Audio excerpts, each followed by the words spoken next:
What is up, XRP crypto community? Welcome back to another video. Thank you for joining me. Since my last upload about 24 hours ago, we've seen a massive spike on Bitcoin. It's up to about 42.6 or 42.3K, sitting right underneath this 30-day moving average on the daily chart. And a lot of reasons why. Let's just hop into the daily news.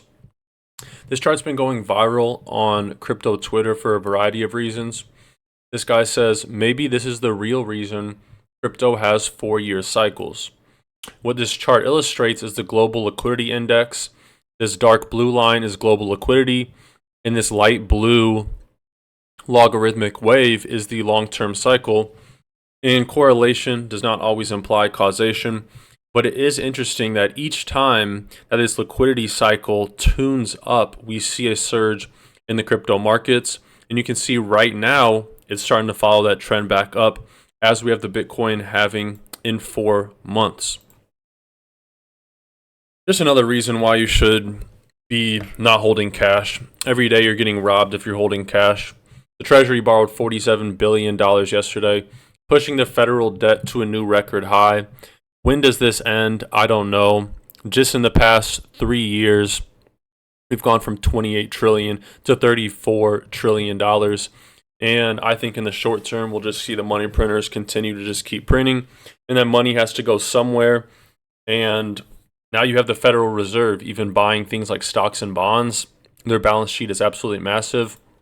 And so a lot of people are calling for a big correction in the markets. And maybe that could happen. But ultimately, that's just pure speculation. So Grayscale so far has sent almost $5 billion in Bitcoin to Coinbase since their Bitcoin ETF approvals. You can see right here all of the Bitcoin they've sent in. And Grayscale still holds $21 billion in Bitcoin deposits for their Grayscale Bitcoin ETF. The good news, BlackRock has absorbed nearly $2 billion of that Bitcoin for their Bitcoin ETF. And after Friday, they will have 50,000 Bitcoin. Friday being about 3 days ago, since it's Sunday now. Fidelity is growing even faster than BlackRock. Fidelity customers love Bitcoin more. If you remove Grayscale, these $5 billion in Bitcoin outflows from the Grayscale Bitcoin Trust, on average, we have $550 million per day rolling into Bitcoin ETFs. Imagine a year from now. If you remove Grayscale, these ETFs have sucked up 140,000 Bitcoins. And this is the really alarming thing. The ETFs alone are absorbing 15 times the daily Bitcoin that is created from the Bitcoin miners. So this is a massive supply shock on the markets. And this guy goes to conclude Bitcoin bottomed earlier this week, talking about right here when Bitcoin tapped 38K. Now, I wouldn't be so sure about that, as Crypto Banter founder Ran Norner, probably pronouncing that wrong, shows this interesting chart here. And he says this could be the perfect retest before I move down. I do not make the rules. And you can see here that this support line that goes all the way back to mid-October of last year, so about 4-ish months ago, we broke down from that about 2 weeks ago. And when you break a support line like this that's held for months, you typically, same way when you break through a resistance, you back test that support. In this case, we broke a support, and now we could be back testing that to see, is it a resistance now, not a support? And we could see lower prices, and that's what I've been betting on. Maybe I'm just hoping for cheaper prices to buy at. But everyone seems so bullish right now that it makes me want to be a little bit more bearish than bullish. Larry Fink right here, okay? BlackRock CEO. Talked about this a lot recently, but I want to take a minute to talk about tokenization, okay? But really quick, guys, if you want $41 for free, sign up with Webull, deposit 1 penny. You're guaranteed $41 in free stocks. Use the 41 bucks to buy some more crypto if you'd like, but definitely check out Webull in the video description below.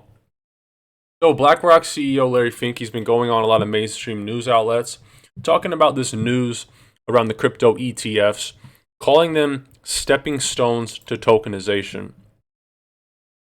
He says, these are just stepping stones towards tokenization. I really do believe this is where we're going to be going.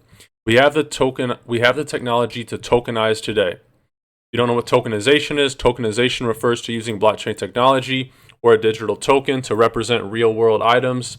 Larry Fink said it could help to resolve issues in money laundering, identity theft, and corruption. Okay?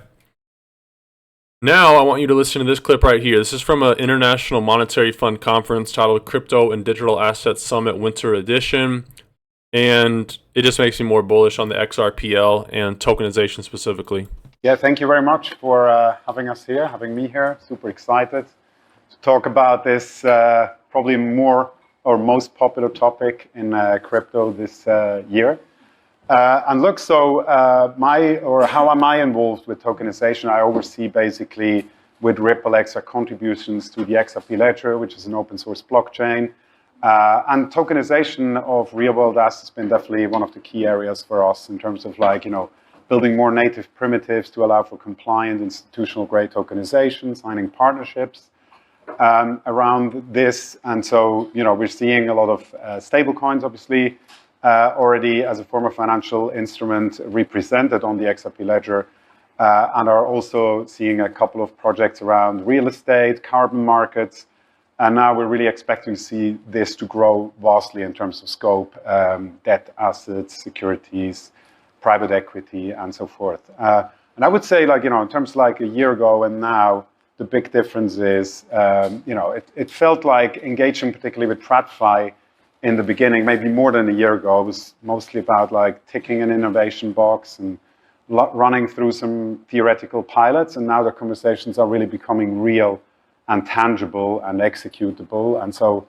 I would say it's fair to say that there's a lot that's going to be happening in terms of blockchain technology, blockchain-related companies, and TradFi working.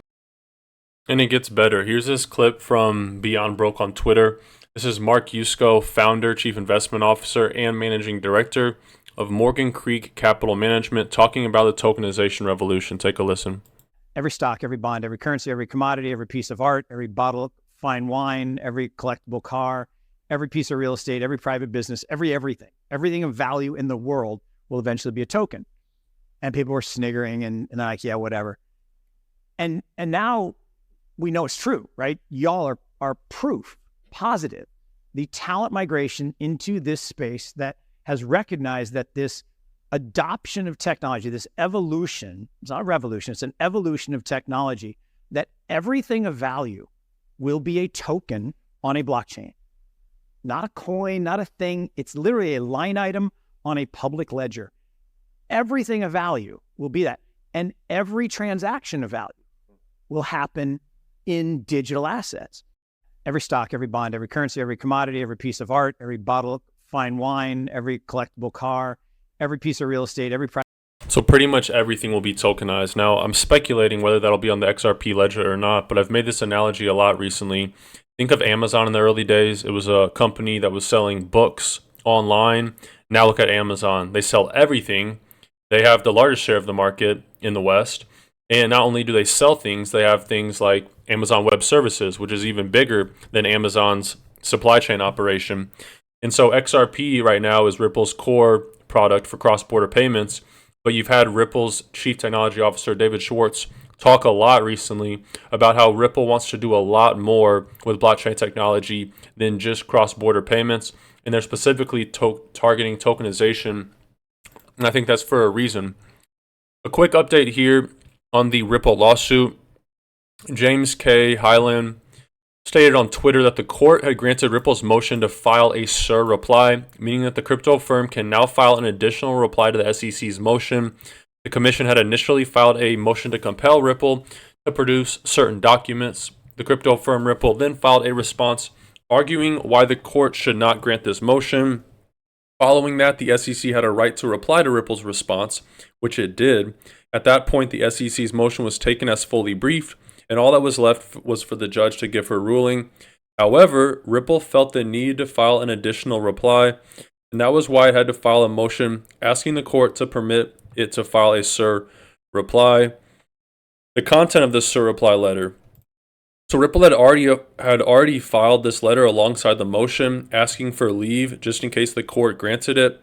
In the letter, Ripple's lawyers sought to correct where the SEC had mentioned in its reply that Ripple would not be burdened in producing the post-complaint institutional sales contract. According to Ripple, that is false, as it has specifically objected to the SEC's request as it's overly burdensome. Furthermore, Ripple highlighted another misstatement by the SEC. The SEC continues to lie and be hypocrites, which alleged that Ripple had recently cataloged and presumably produced all its XRP sales contracts from 2020 to June 2023 in an ongoing class action lawsuit. Ripple went further and claimed that it did not produce any of these contracts post dating December 22nd, 2020, and neither did it catalog these contracts in connection with that case. Therefore, Ripple has humbly requested that the court disregard these misstatements of fact. I don't think any of us are surprised that Ripple is lying once again. And this is massive for Ripple right here, guys. Ripple's XRP sees ultra bullish prospects with launch of long-awaited sidechain now closer than ever, okay? Ripple development lab Ripple X and tech company Persist have edged closer to launching the long-awaited Ethereum virtual machine sidechain on the XRP ledger mainnet. This project is set to allow Ethereum developers to access and build on the XRP ledger, ushering in a new era of cross-chain interoperability and network utility. I think I said this in my video about 24 hours ago. The thing that caused Ethereum's token price to increase a lot, the same thing that caused Solana to increase a lot, the same thing that caused Polygon Matic to increase a lot, was projects coming onto that chain and building. Whether it was NFTs, whether it was DeFi protocols, having developers on your blockchain and having those developers build products that bring on new users that then cause those users to transact with the token of your blockchain, in this case XRP, that's what causes price appreciation. And this Ethereum virtual machine is going to open the gate for Ethereum developers to come and build on the XRP ledger. Why is that a big deal? Well, ask yourself, why would you build on Ethereum when XRP is superior in every aspect? Faster transaction times, faster transaction speeds, has a consensus mechanism, it has the clawback initiative that just recently got passed. So in cases where cryptocurrency is hacked or scammed, they can claw it back. There's really no comparison between Ethereum and XRP. And so this Ethereum virtual machine sidechain, once this launches, it will be interesting to see how development on the XRP ledger changes. Thanks for watching the video, guys. If you enjoyed it, make sure you subscribe for daily crypto news and have a great Sunday. Until next time.